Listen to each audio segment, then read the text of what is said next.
Good evening, everyone. Welcome back to another interesting episode of Important Marking Schemes. Today, we're going to talk about an important topic, B-type mark, and we have Sir Amir, the math expert, to guide us on it. Welcome, sir. Thank you for inviting. So let's get started. What does B-type mark refer to?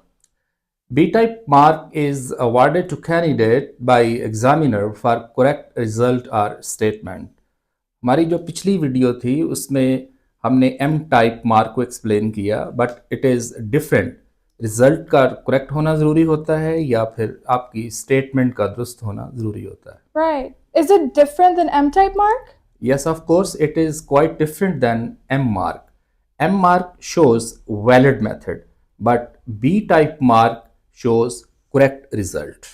Right. Is it possible to gain B-type mark more than once in the same question? Yes, B type mark can be 0, 1 or 2. In case अगर आपका कोई भी result या statement correct नहीं है, then candidate will get B0. अगर उसका एक मार्क ठीक है तो he will get B1.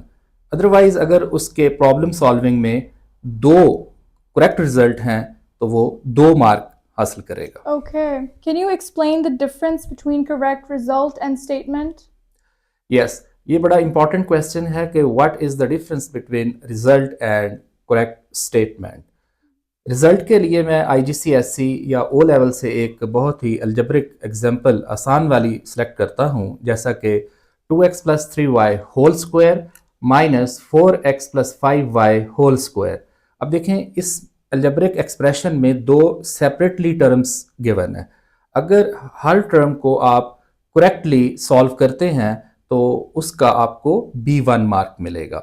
इसी तरह A लेवल मैथमेटिक्स में अगर आप एक इंटीग्रेशन का प्रॉब्लम सॉल्व कर रहे होते हैं तो उसमें अगर दो टर्म्स दी गई हैं, जैसे integral x dx plus integral sin x dx, तो इस स्टेटमेंट में देखिए कि दो टर्म्स हैं सेपरेटली.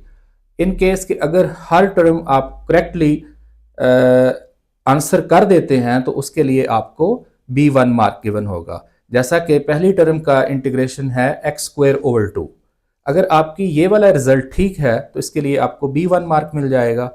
अगर आपकी दूसरी टर्म का आंसर भी करेक्ट है, जैसे इंटेग्रल sin x, इसका आंसर है नेगेटिव cos x, इसके लिए फिर आपको एक अलग से B1 मार्क अवार्ड कर दिया जाएगा. स्टेटमेंट के लिए हम एक एग्जांपल देते हैं. समटाइम आपको एग्जाम में एक क्वाड्रिलैटरल दी जाती है जिसके अगर अपोजिट एंगल्स जो हैं उनका सम 180 डिग्री आए तो कहा जाता है कि what type of this quadrilateral. तो आप अपनी रीजन शो करके लिख देते हैं कि it is cyclic quadrilateral. It is a correct statement. तो ये वाज़े तौर पर रिजल्ट और स्टेटमेंट में फ़र्क है जहां से आप B टाइप मार्क गेन कर सकते हैं. Okay, thank you for this valuable knowledge. Thank you for your time. Make sure to like and subscribe our YouTube channel. Follow our Facebook and Instagram pages for more helpful podcasts in the future. Thank you.